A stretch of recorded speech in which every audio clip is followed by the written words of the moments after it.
सोचो, अगर हमें 15 सालों के लिए बिना बिजली के रहना पड़े तो हमारी जिंदगी कैसी होगी। क्या हम इंसान बिना बिजली के सरवाइव कर पाएंगे या फिर मारे जाएंगे? चलिए जानते हैं। तो कहानी की शुरुआत कुछ पुराने दिनों के शिकागो में होती है, जहाँ सभी इंसानों के पास इलेक्ट्रिसिटी थी। यहाँ पर हम एक चार्ली नाम की बच्ची को देखते हैं जो कार्टून देख रही थी। वहीं उसका छोटा भाई डैनी आईपैड में गेम खेल रहा था और उनकी मॉम रेचल फोन पर किसी से बातें कर रही थी कि तभी उसका हस्बैंड बेन घबराता हुआ घर आता है और उन्हें बताता है कि उनके पास ज्यादा टाइम नहीं है। जिस पर रेचल उससे पूछती है कि तुम किस बारे में बात कर रहे हो। अचानक यहाँ बेन के घर में लाइट्स ब्लिंक होने लगती है और उसके लैपटॉप में भी कुछ फाइल्स डाउनलोड होने लगती है, जो अगले ही सेकंड में 100% डाउनलोड भी हो जाती हैं। जिसके बाद वो अपने लैपटॉप से यूएसबी निकालकर उसे एक मेटल के लॉकेट में लगाने लगता है। वहीं दूसरी ओर हाईवे पर माइल्स और उसका दोस्त अपनी कार से निकलते हैं, जहाँ उनके पीछे रुकी हुई गाड़ियों की लाइन लगी हुई थी, जिनकी हेडलाइट्स भी एक के बाद एक अपने आप बंद हो रही थी। आसमान में प्लेन्स भी इधर उधर क्रैश होने लगे थे, जमीन पर ट्रांसफार्मर्स फटने लगे थे और यहाँ तक कि विलीस टावर भी एकदम काला पड़ चुका था। इसके बाद हम धरती को अंतरिक्ष से देखते हैं, जहाँ धीरे धीरे धरती से बिजली गायब होती हुई नजर आ रही थी। अंधेरा यूएसए के नॉर्थ से होते हुए ईस्ट और साउथ में फैलता चला जा रहा था और चारों तरफ ऐसा समा हो गया था कि बिल्कुल कैंडल लाइट डिनर का माहौल था। लेकिन आज की जनरेशन यानी कि जेन जी के लिए इंटरनेट ना होने का मतलब है कयामत का आ जाना। इसके बाद हमें एक स्टोरी सुनाई जाती है, जिससे हमें पता चलता है कि उस ब्लैकआउट डे को 15 साल से ज्यादा हो गए हैं। ब्लैकआउट डे के बाद इलेक्ट्रिसिटी वापस आई ही नहीं, जिस वजह से इलेक्ट्रिसिटी से चलने वाली सभी चीजें बेकार हो गई थी। यहाँ तक कि लोगों के कार इंजन्स, जेट टर्बाइंस और जरा सी बैटरीज भी बिल्कुल खराब हो गई थी। इन सब चीजों की वजह से बड़े पैमाने पर सभी के हालात बहुत खराब हुए। बीमारी बढ़ी लेकिन दवाइयाँ नहीं मिली, आग लगी लेकिन आग बुझाने वाली गाड़ियाँ नहीं थी, फैक्ट्रीज थी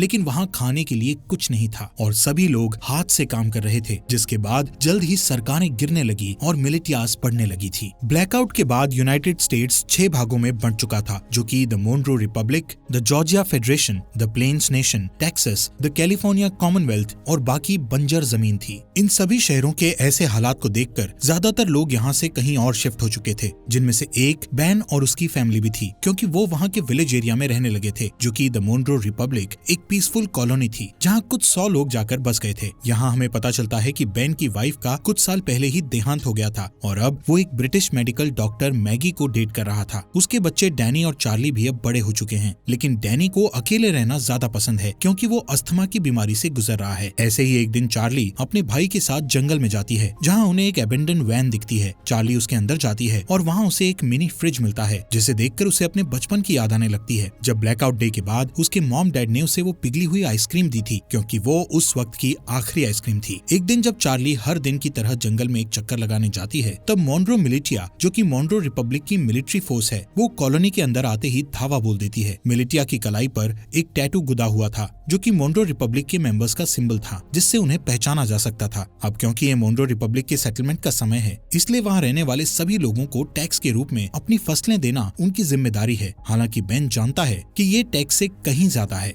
बेन को लगता है कि उनके साथ कुछ बुरा होने वाला है, इसलिए वो अपने सबसे अच्छे दोस्त आरोन के पास जाता है और उसे वो लॉकेट दे देता है, जिसमें बेन ने मूवी के शुरू में वो यूएसबी लगाया था। बेन आरोन से कहता है कि चाहे कुछ भी हो जाए, तुम्हें इस लॉकेट को कुछ नहीं होने देना। तभी उस मिलिटिया ग्रुप का कैप्टन मेजर टॉम नेवेल वहाँ आ जाता है और बेन को अपने साथ चलने के लिए कहता है। वो उससे उसके भाई माइल्स के बारे में पूछता है, जिस पर बेन कहता है कि वो माइल्स से पिछले 15 सालों से नहीं मिला है। वहाँ मौजूद सभी लोग डर के मारे देखते हैं कि मिलिटिया ग्रुप अपने कदम वापस लेने लगता है कि अचानक वहाँ डैनी आकर उनकी ओर क्रॉसबो पॉइंट करता हुआ अपने डैड को ना ले जाने की धमकी देता है। बेन उसे शांत करने की कोशिश करता है, लेकिन इससे कोई फायदा नहीं होता और गलती से डैनी उन पर गोली चला देता है, जिससे वहाँ मौजूद एक दुश्मन मारा जाता है। ये देखकर एकदम से सभी लोग मिलिटिया पर हमला करना शुरू कर देते हैं, लेकिन इस लड़ाई में उनका कोई मुकाबला नहीं होता और कई लोग मिलिटिया द्वारा मारे जाते हैं, जिसमें टॉम और बाकी लोगों को छोड़ दिया जाता है। लेकिन मिलिटिया ने डैनी को बंदी बना लिया था। कुछ देर बाद जब चार्ली वापस अपने घर आती है, तो यहाँ वो अपने डैड को खून में लथपथ पाती है, जहाँ वो अपनी आखिरी सांसें ले रहा था। वो उसे बताता है कि डैनी को मिलिटिया के लोग किडनैप करके ले गए हैं और अब उन लोगों की आखिरी उम्मीद सिर्फ माइल्स ही है, जो शिकागो में कहीं रह रहा है। चार्ली रोते हुए अपने डैड को बचाने की कोशिश करती है, लेकिन बेन मरने से पहले उसे अंकल माइल्स को ढूंढने के लिए कहता है, जिसके बाद उसकी मौत हो जाती है। अपने डैड के ऐसे मरने से चार्ली पूरी तरह टूट चुकी थी, लेकिन उसके पास शोक मनाने तक का टाइम नहीं था। वो अपना सामान पैक करती है और अकेले बाहर निकलने के लिए तैयार हो जाती है, लेकिन मैगी और आरॉन उसे अकेले नहीं जाने देते, जिसके बाद वो खुद उसके साथ जाने को तैयार हो जाते हैं, जो चार्ली को बिल्कुल पसंद नहीं आता। इसके बाद तीनों खतरनाक रास्तों से होते हुए पूरे दिन सफर करते हैं, जिससे तीनों के बीच बॉन्ड और भी ज्यादा मजबूत हो जाता है। अगले दिन चार्ली जब पानी लेने के लिए झरने के पास जाती है तो उसे एक नेट नाम का लड़का दिखता है, जिसे देखकर वो वहीं रुक जाती है। अब क्योंकि पूरी दुनिया ब्लैकआउट में चली गई थी, इसलिए तब के बाद से हर इंसान को पहली बार में देखकर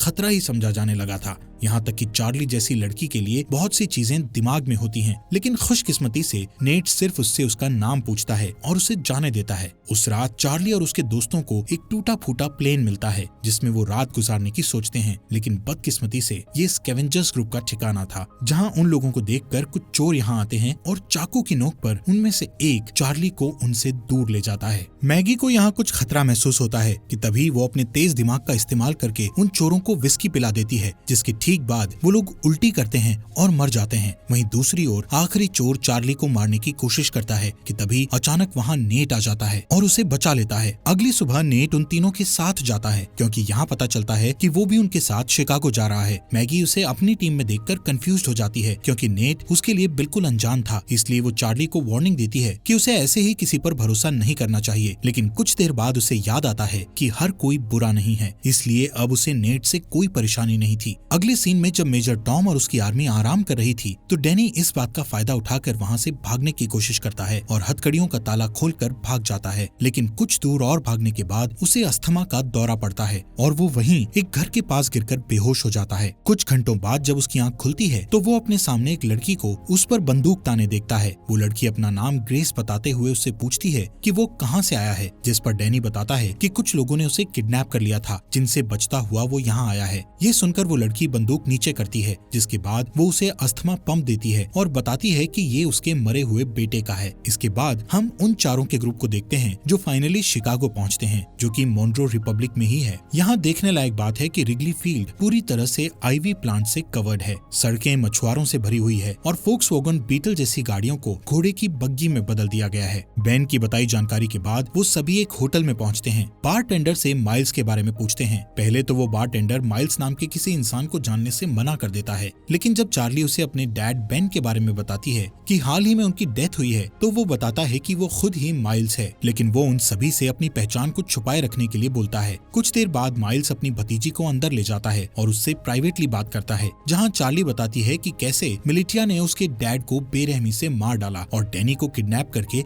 अपने साथ ले गए। जिसके बाद चार्ली उससे पूछती है कि वो लोग हमारी फैमिली के पीछे क्यों पड़े हैं, जिस पर माइल्स कहता है कि जरूर बेन कुछ न कुछ उस ब्लैकआउट के बारे में जानता था। वो कहता है कि मोन्ट्रो रिपब्लिक के लीडर जनरल मोन्ट्रो एक क्रूअल डिक्टेटर था, जो पूरे देश और पूरी दुनिया को अपने कब्जे में करना चाहता था, लेकिन उसके लिए उसे कुछ हथियारों की जरूरत थी, जैसे कि फाइटर प्लेन्स, टैंक्स और यहाँ तक न्यूक्लियर बॉम्ब्स। और क्योंकि बेन अकेला ऐसा इंसान था जो ब्लैकआउट क्यों हुआ था उसके बारे में जानता था और मोन्ट्रो को विश्वास था कि वो इससे निपट सकता है। ये सब सुनने के बाद चार्ली अपने भाई डैनी को लेकर और ज्यादा चिंतित हो जाती है और अपने अंकल से उसकी मदद करने के लिए कहती है, लेकिन सरप्राइजिंगली वो उसकी मदद करने से साफ मना कर देता है, क्योंकि उसका मानना था कि ये काम बहुत रिस्की है और वो इस काम को करने के लायक नहीं है। जिससे नाराज होकर चार्ली वापस अपने ग्रुप के पास जाने के लिए तैयार हो जाती है। उसे परेशान देखकर नेट माइल्स के पास बिल्कुल लड़ने के मूड में जाता है, लेकिन तभी माइल्स नेट का हाथ पकड़कर उठता है, जहाँ पता चलता है कि नेट भी मोन्ट्रो मिलिटिया का मेंबर है और वो चार्ली और उसके दोस्तों के साथ मिलकर माइल्स तक पहुँचना चाहता था। ये जानकर हर कोई हैरान हो जाता है, लेकिन इससे पहले कि वो कुछ कर पाते नेट वहाँ से भाग जाता है। अब मिलिटिया को उनकी लोकेशन का पता होने के बावजूद भी माइल्स अपनी जगह को छोड़ने से मना कर देता है, क्योंकि उसका मानना था कि वो अकेला ही पूरी फौज का सामना कर सकता है। चार्ली और बाकी लोग भी माइल्स की मदद करने को तैयार थे, लेकिन माइल्स गुस्से में उन पर चिल्लाते हुए उन्हें यहाँ से दूर जाने के लिए कहता है। कुछ ही देर बाद नेट अपने साथ बहुत सारे आर्मी सेना को लेकर माइल्स से लड़ने आता है, लेकिन इतने सैनिक होने के बावजूद भी माइल्स सभी से बड़ी सफाई से तलवारों का इस्तेमाल करके लड़ता है और एक एक करके सबको मार देता है, जिसके बाद वहाँ चार्ली और उसके दोस्त वापस आ जाते हैं और माइल्स के साथ लड़ाई में शामिल हो जाते हैं। इसी बीच मिलिटिया का एक आदमी चार्ली को जान से मारने की कोशिश करता है, लेकिन अचानक से तभी नेट आकर उस आदमी को मार गिराता है। थोड़ी ही देर बाद माइल्स मिलिटिया के कैप्टन को जान से मारकर लड़ाई खत्म करता है, जिसके बाद वो चार्ली और बाकी लोगों के साथ डैनी को ढूंढने के लिए निकल जाता है, जो सुनकर भी सभी काफी खुश होते हैं। कुछ देर बाद माइल्स को अचानक से उस ब्लैकआउट डे का एक फ्लैशबैक याद आता है और यहाँ से सीन फ्लैशबैक में जाता है, जहाँ सारी दुनिया में अचानक अंधेरा छा जाने के बाद वो अपने दोस्त के साथ कार से बाहर निकलता है और अपने दोस्त के साथ मरीन कॉर्प्स बेस में जाता है, जहाँ हमें पता चलता है कि ये दोनों मरीन पुलिस हैं। यहाँ अंदर जाने के लिए उन्हें अपने हाथ पर बना वो एम नाम का टैटू दिखता है, जिससे पता चलता है कि माइल्स का दोस्त, जिसका नाम सेबेस्टियन मॉन्रो है और वो इस समय मॉन्रो रिपब्लिक का लीडर भी है। वहीं दूसरी ओर मेजर टॉम और उसके आदमी डैनी के फुटप्रिंट्स का पीछा करते हुए ग्रेस के घर तक पहुँचते हैं। डरी हुई ग्रेस डैनी को बचाने की कोशिश करती है, लेकिन जैसे ही टॉम उसे जान से मारने की धमकी देता है तभी वो पीछे हटती है और टॉम उसके घर में घुसकर डैनी को पकड़ लेता है। उनके जाने के बाद ग्रेस चुपके से बेसमेंट में जाती है और एक लॉकेट निकालती है जो बिल्कुल आरॉन के लॉकेट जैसा था। जैसे ही वो उसे दबाती है तो अचानक से कमरे में बल्ब चालू हो जाता है। इसके बाद ग्रेस उस लॉकेट को कंप्यूटर में लगाती है और किसी से चैट करना शुरू कर देती है। दूसरी तरफ जो ग्रेस से चैट कर रहा था वो बहुत खुश था कि मिलिटिया को उनके छुपे हुए राज के बारे में नहीं पता चला। यहाँ प्रेजेंट में माइल्स ग्रुप को अपने साथ ही रखता है, जो कि अपनी एक पुरानी साथी को ढूंढ रहा है, जिसका नाम नोरा है, जो एक्सप्लोजिव्स बनाने में माहिर है।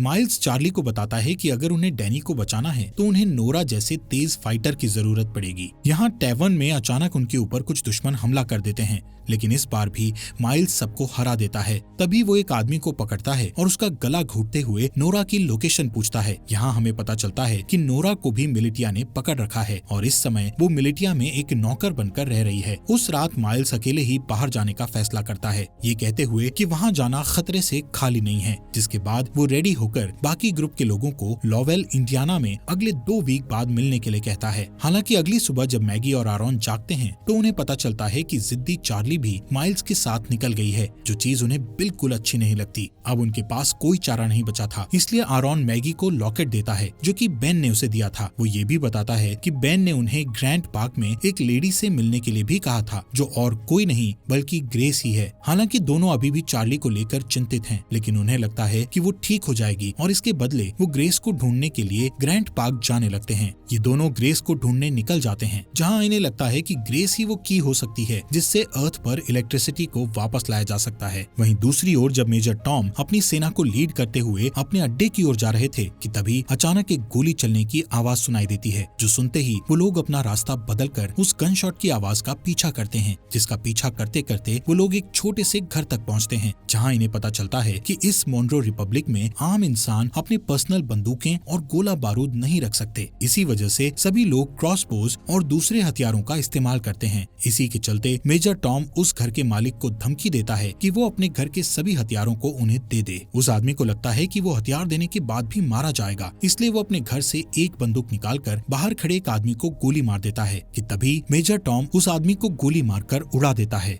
इन सब चीजों के बाद हम वहीं डरे हुए डैनी को देखते हैं। अगले सीन में मिलिटिया के अड्डे पर हमें फॉर्मली जनरल मॉन्रो से मिलवाया जाता है, जिसका हाथ इन सभी बुरी चीजों में है। मॉन्रो वहाँ मौजूद एक आदमी से अपने हथियारों के बारे में पूछता है, लेकिन जब वो डरा हुआ आदमी उसका कोई जवाब नहीं देता तो वो उसे बेरहमी से जान से मार देता है। जिसके बाद वो दूसरे रूम में अपने एक दूसरे वर्कर के पास जाता है, जहाँ हमें पता चलता है कि ये बेन की वाइफ रेचल है, जिसे हम मरा हुआ मानते हैं। यहाँ मॉन्रो रेचल को बताता है कि बेन मर चुका है और ये सुनकर रेचल बहुत परेशान हो जाती है। इस दौरान चार्ली पूरे दिन जंगल में घूमती हुई आखिर में अपने अंकल को ढूंढती है, जहाँ माइल्स उससे गुस्सा था क्योंकि उसने उसकी बात नहीं सुनी थी। लेकिन जब चार्ली बताती है कि उसके भाई को अस्थमा का दौरा पड़ता है तो वो शांत हो जाता है। कुछ देर बाद उन्हें ढेर सारे मजदूर दिखते हैं जो हाथों से हेलीकॉप्टर को खींचकर ले जा रहे थे। यहाँ पता चलता है कि जनरल मॉन्रो को विश्वास है कि एक दिन इलेक्ट्रिसिटी जरूर आएगी और उस दिन के लिए वो खुद को तैयार करना अभी से शुरू कर देता है। इन सभी मजदूरों में माइल्स नोरा को भी देखता है और चार्ली से कहता है कि उसे इतने सारे लोगों में से बचाना मुश्किल होगा क्योंकि यहाँ कई सारे गार्ड्स के पास स्नाइपर राइफल भी हैं। लेकिन माइल्स अपने दोस्त को हर हालत में बचाना चाहता है। वो नोरा को बचाने का प्लान बनाते हुए रात होने का इंतजार करता है और जैसे ही रात होती है तो सबसे पहले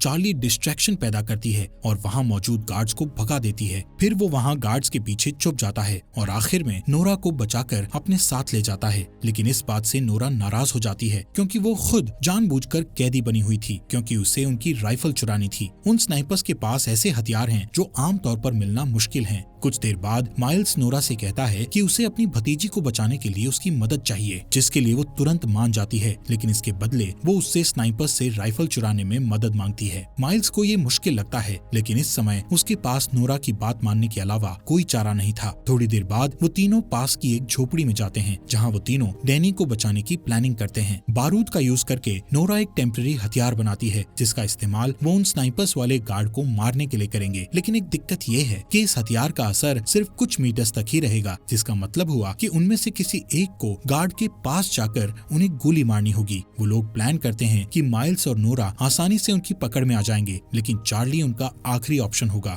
यहाँ से जाने से पहले माइल्स उनसे कहता है कि जैसे ही वो सभी गार्ड्स मर जाएंगे तो वो सभी पहरेदारों को निकाल लेंगे। कुछ ही देर बाद चार्ली अपने हथियार को स्लीव्स के अंदर छुपाती है और एक खोया हुआ इंसान होने का नाटक करती हुई पहरेदारों के पास जाती है, जिसके बाद वो तुरंत हथियार लेकर गार्ड्स के पास जाती है और तुरंत उन्हें मार देती है। इससे पहले कि बाकी गार्ड्स कुछ कर पाते, वहाँ नोरा और माइल्स आकर उन पर हमला कर देते हैं। इस लड़ाई के बाद जब वो लोग सभी मजदूरों को आजाद कर रहे थे तो नोरा ये रिवील करती है कि उसने अपने रेबल के लिए स्नाइपर चोरी की थी। वहाँ ग्रैंड पार्क में जब ग्रेस अपने कंप्यूटर पर टाइप कर रही होती है, तभी कोई आदमी उसके घर में घुसकर उसके सामने आता है। उस आदमी के पास भी सेम वही लॉकेट था जो उसकी टेजर स्टिक एनर्जी छोड़ रहा था। दूसरी ओर माइल्स नोरा को रेबल का साथ छोड़ने के लिए मनाने की पूरी कोशिश करता है, लेकिन वो मना कर देती है। यहाँ हमें पता चलता है कि पहले ये दोनों कपल थे, लेकिन ब्लैकआउट के बाद उन्हें ब्रेकअप करना पड़ा। ऐसे ही कुछ देर बाद वो दोनों रेबल के ठिकाने पर पहुंच जाते हैं, जहाँ उन्हें एक पादरी मिलता है। पादरी खुश था कि नोरा स्नाइपर गन लेकर आई है, लेकिन बुरी खबर ये थी कि उनकी सेना पर अभी भी लगातार हमला किया जा रहा है। जब ग्रुप ठिकाने पर पहुंचता है तो उन्हें अंदर कुछ घायल आदमी बैठे मिलते हैं। पादरी यहाँ ये भी बताता है कि इन सभी आदमियों में से एक आदमी गायब है, जो सुनकर माइल्स तुरंत सभी को ये जगह छोड़ने के लिए कहता है, क्योंकि उसका मानना है कि मिलिटिया उसके आदमियों से पूछताछ कर रही है और इस जगह से भागने का यही सही समय है। नोरा इस बात के लिए मान जाती है, लेकिन उससे 30 मिनट मांगती है, क्योंकि वो घायल आदमियों को ठीक करना चाहती थी। बदकिस्मती से उसका ये डिसीजन गलत साबित होता है, क्योंकि कुछ ही मिनटों के बाद कैप्टन एडम मिलिटिया के साथ दिखाई देता है। उन्हें कुछ देर रोकने के लिए माइल्स अपने बेस्ट शूटर को स्नाइपर के साथ ऊपर भेजता है और उसका ये प्लान काम करता है, क्योंकि ऊपर भेजा गया वो स्नाइपर मिलिटिया के कई लोगों को घायल कर देता है, जिससे उन्हें पीछे हटने पर मजबूर होना पड़ता है। इस लड़ाई के चलते रात हो जाती है। यहाँ बेसमेंट के अंदर माइल्स और बाकी लोग दीवार के सहारे एक सुरंग बनाने की कोशिश करते हैं ताकि एक तरफ से दूसरी तरफ जा सकें, लेकिन उनका ये प्लान पूरी तरह से फेल हो जाता है, क्योंकि दीवार में सुरंग खोदते समय दीवार गिरने लगती है और माइल्स उस गड्ढे में गिर जाता है, जिससे उनकी पूरी मेहनत खराब हो जाती है। ठीक इसके बाद छत पर बैठे स्नाइपर की मौत हो जाती है, जिसके बाद कैप्टन एडम और उसके लोग बेसमेंट में घुस जाते हैं। लेकिन माइल्स, जो बहुत बढ़िया तलवारबाज है, वो कुछ आदमियों को नीचे गिराता है और एडम को बंदी बना लेता है। फिर वो उसे दूसरे रूम में बंद कर देता है और यहाँ से भागने के तरीके सोचने लगता है। यहाँ हैरानी की बात ये होती है कि एडम माइल्स को पहचान लेता है, जिससे कमरे में मौजूद सभी लोग हैरान रह जाते हैं। ये देखकर चार्ली उनसे पूछती है, तुम एक दूसरे को कैसे जानते हो? यहाँ कहानी एक अलग मोड़ लेती है, जहाँ एडम ये रिवील करता है कि पहले माइल्स जनरल मुनरो का राइट हैंड था।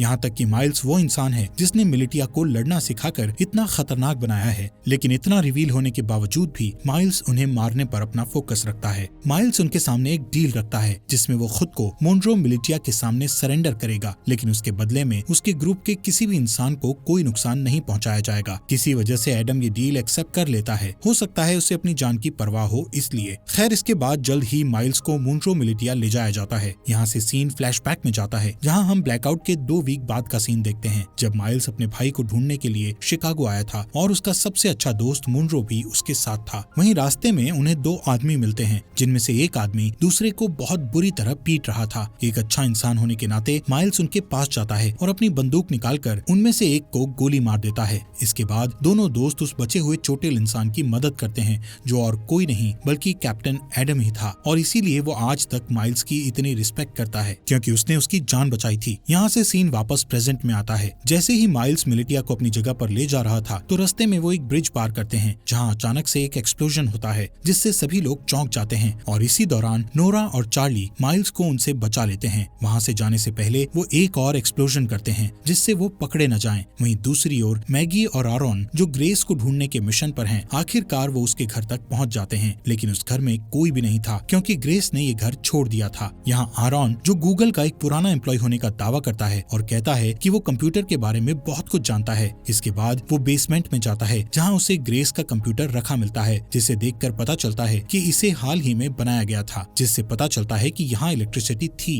हालांकि जब वो कई घंटों तक कंप्यूटर की जांच पड़ताल करता है तो उसे वहाँ कोई सुराग नहीं मिलता। आरॉन थक जाता है और ऊपर जाकर वो कंप्यूटर मैगी को दिखाता है। तभी उसका लॉकेट चमकने लगता है और पास में रखे हेडफोन में गाना बजना शुरू हो जाता है जहाँ मैगी के आईफोन में जान सी आ जाती है, जिसकी वजह से वो कई सालों बाद अपने बच्चों को देखती है। दोस्तों, हमारे फॉक्स एक्सप्लेनर हिंदी चैनल को सब्सक्राइब करना मत भूलना। और ये रेवोल्यूशन वेब सीरीज आपको यहाँ तक कैसी लगी, इस सीरीज के नेक्स्ट एपिसोड लाएं या नहीं, कमेंट बॉक्स में हमें जरूर बताएं।